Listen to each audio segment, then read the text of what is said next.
നോക്കണം. ഇന്നലെ ഗുരുവായൂരിൽ ഒരു സ്ഥാനാർത്ഥി നടത്തിയ പ്രസ് മീറ്റ് ഏതാണ്ട് വലിയ ചർച്ചയായി. 3/4 മണിക്കൂർ ജനം ടി വി സംപ്രേഷണം ചെയ്തു. കാരണം അത് വലിക്കാൻ നമുക്ക് തോന്നിയിരുന്നില്ല. ബി ഗോപാലകൃഷ്ണന്റെ വാർത്താ സമ്മേളനത്തിൽ അദ്ദേഹം പറഞ്ഞതൊക്കെ പച്ചയായ യാഥാർത്ഥ്യമാണ്. അതുകൊണ്ട് തന്നെ ആ സ്ഥാനാർത്ഥിക്ക് ഇപ്പം വലിയ പിന്തുണ സംസ്ഥാനത്തിന്റെ പല ഭാഗത്തു നിന്നുണ്ടാവുകയാണ്. അപ്പൊ എന്താണ് ഗോപാലകൃഷ്ണൻ ജനം ടി വിയോട് സംസാരിക്കുമ്പോൾ പറഞ്ഞതെന്ന് നോക്കാം. അതെ, കുടിവെള്ളം മുതൽ അടിസ്ഥാന വികസനം വരെ ഇല്ലാത്ത മണ്ഡലമാണ് ഗുരുവായൂരെന്ന് NDA സ്ഥാനാർത്ഥി അഡ്വക്കേറ്റ് ബി ഗോപാലകൃഷ്ണൻ. കഴിഞ്ഞ 50 വർഷമായിട്ട് ഹിന്ദു സമുദായത്തിൽ നിന്ന് ഒരാളെ മത്സരിപ്പിക്കാൻ ഇടത് വലത് മുന്നണികൾ ഗുരുവായൂരിൽ തയ്യാറായിട്ടില്ല. ഗുരുവായൂർ കേന്ദ്രീകരിച്ച് രാജ്യദ്രോഹ ശക്തികൾ വേരൂന്നുകയാണ് എന്നും ബി ഗോപാലകൃഷ്ണൻ ജനം ടിവിയോട് പറഞ്ഞു. ഗുരുവായൂരിലെ NDA സ്ഥാനാർത്ഥി അഡ്വക്കേറ്റ് ബി ഗോപാലകൃഷ്ണൻ തെരഞ്ഞെടുപ്പ് പ്രചാരണത്തിലാണ്. ഗുരുവായൂരുമായി ബന്ധപ്പെട്ടുകൊണ്ടുള്ള അടിസ്ഥാന പ്രശ്നങ്ങളടക്കം ഉയർത്തിക്കൊണ്ടുവന്നിട്ടുള്ള പ്രചാരണമാണ് നടത്തുന്നത്. ഇടത് വലത് മുന്നണികളുടെ പൊള്ളത്തരങ്ങളടക്കം അദ്ദേഹം ചൂണ്ടിക്കാണിക്കുകയാണ്. ഒപ്പം തന്നെ ഗുരുവായൂർ ക്ഷേത്രത്തെ പതിവായിട്ട് അവഗണിക്കുന്ന ഇടത് വലത് മുന്നണികളെയും ജനങ്ങൾക്കിടയിൽ ചൂണ്ടിക്കാട്ടുകയാണ്. എങ്ങനെയുണ്ട് ഗുരുവായൂർ ഹൃദയത്തിൽ സ്വീകരിച്ചോ നമ്മുടെ നിലപാടുകളൊക്കെ? തീർച്ചയായിട്ടും ഞാൻ കുടിവെള്ളവുമായി ബന്ധപ്പെട്ട അന്തർദേശീയ തീർത്ഥാടന കേന്ദ്രത്തിൻ്റെ കുടിവെള്ള സ്ഥിതിയായി പറയുന്നത്. ഞാൻ ഈ കുടിവെള്ളവുമായിട്ടാണ് എല്ലാ വീടുകളിലേക്കും പോകാൻ പോകുന്നത്. അപ്പോൾ നമ്മൾ കുടിവെള്ളവുമായിട്ട് ഈ കുടിവെള്ളം ഈ രീതിയിൽ ബാക്ടീരിയയുള്ള അന്തർദേശീയ തീർത്ഥാടന കേന്ദ്രത്തിലെ കുടിവെള്ളം പരിഹരിക്കാൻ പറ്റാത്ത ആളുകളാണ് വർഷങ്ങളായിട്ട് ഇവിടെ തിരഞ്ഞെടുക്കപ്പെടുന്നത്. എന്തുകൊണ്ട്? ക്ഷേത്രത്തെക്കുറിച്ച് അറിയില്ല, ക്ഷേത്രത്തിൻ്റെ കാര്യത്തിൽ ഇടപെടില്ല, ശ്മശാനത്തിൻ്റെ കാര്യത്തിൽ ഇടപെടില്ല, സഞ്ചാരയോഗ്യമില്ല, വരുന്ന ഭക്തന്മാരോട് നിഷ്കരണം പെരുമാറുക. ഈ ഗുരുവായൂർ ക്ഷേത്രമാണെന്ന് ഗുരുവായൂരിൻ്റെ സമ്പത്ത്, ഗുരുവായൂർ നിയോജക മണ്ഡലത്തിൻ്റെ സമ്പത്ത് ഗുരുവായൂർ ക്ഷേത്രമാണ്. അതുകൊണ്ട് ആ ക്ഷേത്രം സംരക്ഷിക്കപ്പെടണം. അതിനെന്താ സംശയം? ഇടത് വലത് മുന്നണികൾ കാലാകാലങ്ങളിൽ വിജയിച്ചിട്ടുള്ളവർ ക്ഷേത്രത്തെ അവഗണിക്കുന്ന നിലപാടാണോ സ്വീകരിച്ചിട്ടുള്ളത്? ക്ഷേത്രത്തിൽ നിലവിളക്ക് കൊളുത്തുന്ന ഹറാമാന്ന് പറയുന്നവർ, ക്ഷേത്രത്തിലിരിക്കുന്ന മഹാവിഷ്ണു ബിത്ത എന്ന് പറയുന്നവർക്ക് പിന്നെ ക്ഷേത്രത്തോട് താല്പര്യം ഉണ്ടാവും? അവർ ഇവിടെ ഓഡിറ്റ് റിപ്പോർട്ട് വന്നില്ലേ? കുങ്കുമത്തിൽ, ചന്ദനത്തിൽ, വെള്ളിപ്പാത്രത്തിൽ, പായസത്തിൽ, ശർക്കരയിൽ, പൂക്കളിൽ, ആനക്കൊമ്പിൽ, ആനകളിൽ ഒക്കെ കള്ളത്തരമാണ്, കൊള്ളയാണ്. എന്തേ ഇവർ തിരിഞ്ഞു നോക്കാത്തത്? എന്തേ തിരിഞ്ഞു നോക്കാത്തത്? യാതൊരു സംശയവുമില്ല. ഇവർക്ക് ഗുരുവായൂർ ക്ഷേത്രം, ആ ക്ഷേത്രത്തിൻ്റെ ശുദ്ധി, ആ ക്ഷേത്രത്തിൻ്റെ പരിശുദ്ധി, ആ ക്ഷേത്രത്തിലെ ഭക്തജനങ്ങൾ ഇവർക്കൊരു വിഷയമല്ല. കാരണം ഇത് ഗുരുവായൂർ അമ്പലക്കൊള്ളക്കാരും അമ്പലവിരോധികളുമാണിവർ.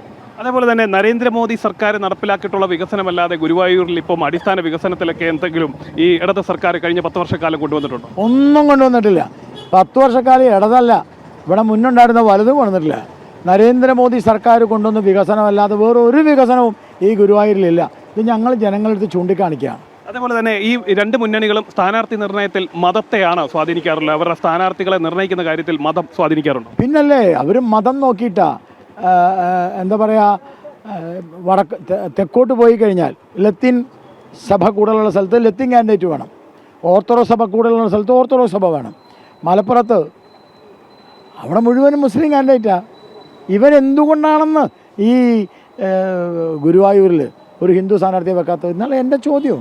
അത് ഞാൻ ഒരു മതത്തിനും എതിരല്ല. ഇവിടുത്തെ മുസ്ലിം സമൂഹത്തിലെ പ്രധാനപ്പെട്ട ആളുകൾ എന്നോട് ഇങ്ങോട്ട് വന്ന് പറഞ്ഞാൽ, ഇന്നലെ വക്കീലുമാരെ കാണാൻ പോയപ്പോൾ മുസ്ലിം വക്കീലുമാർ, മുസ്ലിം മതത്തിലുള്ള വക്കീലുമാരോട് പറഞ്ഞ ഗോപാലകൃഷ്ണൻ ഉയർത്തിയ ഒന്നാം തരം ചോദ്യമാണ്, ഞങ്ങളൊക്കെ നിങ്ങളെ സപ്പോർട്ട് ചെയ്യാമെന്നാണ്. ഈ മുസ്ലിം സമൂഹത്തെ നല്ല രീതിയിൽ രാജ്യസ്നേഹികളായിട്ടുള്ള ആളുകളുണ്ട്. ഇവന്മാർ മുഴുവൻ ഒരു ഈ ഇടതും വലുതും ഇവരെ കൂടുതൽ വേറെ രീതിയിലേക്ക് കൊണ്ടുപോവുകയാണ്. തീർച്ചയായിട്ടും മതമല്ല പറയുന്നത്, ഒരു മതത്തിനും താൻ എതിരല്ല. മതത്തിന് കീഴ്പ്പെടുന്ന രാഷ്ട്രീയ പാർട്ടികളെയാണ് താൻ എതിർത്ത് പറയുന്നതെന്നാണ് ഗോപാലകൃഷ്ണൻ വ്യക്തമാക്കിയിട്ടുള്ളത്.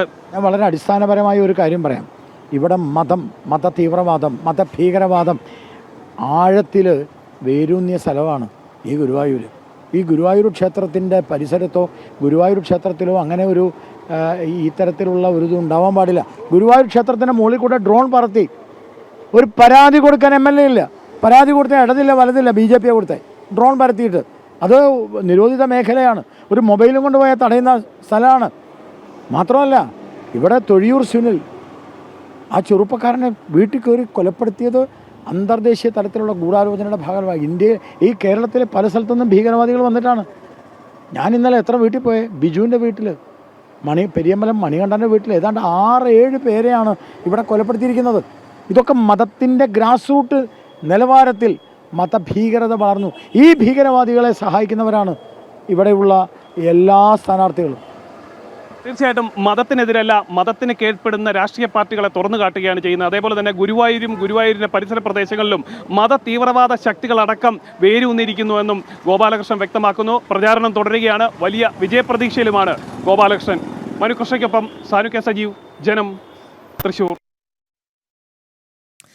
അദ്ദേഹത്തിന്റെ വാക്കുകളെ ഒരു വശത്ത് വലിയ രീതിയിൽ ഒരു വിദ്വേഷ ചുവയൊക്കെ കൊടുത്ത് വിവാദമാക്കാൻ ഒരു വിഭാഗം ശ്രമിക്കുന്നു. പക്ഷേ അദ്ദേഹം പറഞ്ഞ ചില കാര്യങ്ങളുണ്ട്, അത് ഒരിക്കലും അവഗണിക്കാൻ സാധിക്കുന്ന, അതായത് സത്യത്തിന്റെ മുഖം വികൃതമായിരിക്കാം, പക്ഷേ ആ സത്യങ്ങൾ എത്രയൊക്കെ നമ്മൾ ന്യായീകരിക്കാൻ ശ്രമിച്ചാലും അത് ഉൾക്കൊണ്ടേ മതിയാകൂ എന്നുള്ളതാണ്. കഴിഞ്ഞ ദിവസം അദ്ദേഹം പല തെളിവുകളും നിരത്തിയുള്ള അദ്ദേഹം പറഞ്ഞ ഏറ്റവും പ്രധാനപ്പെട്ട കാര്യം എന്ന് പറയുന്നത് 980 ശേഷം ഗുരുവായൂർ എന്ന് പറയുന്ന ഇത്രയും പ്രധാനപ്പെട്ട ഹിന്ദുക്കളുടെ ഒരു ക്ഷേത്രം ഇരിക്കുന്ന തീർത്ഥാടന കേന്ദ്രത്തിൽ എന്തുകൊണ്ട് ഒരു ഹിന്ദു MLA ഉണ്ടായില്ല? ഹിന്ദു MLA ഉണ്ടായില്ല എന്ന് മാത്രമല്ല, അവിടെ ഈ രണ്ട് മുന്നണികളും മത്സരിപ്പിക്കുന്നത് മറ്റു മതവിഭാഗക്കാരെയാണ്. അത് അദ്ദേഹം ചോദിച്ച ഒരു ചോദ്യമാണ്.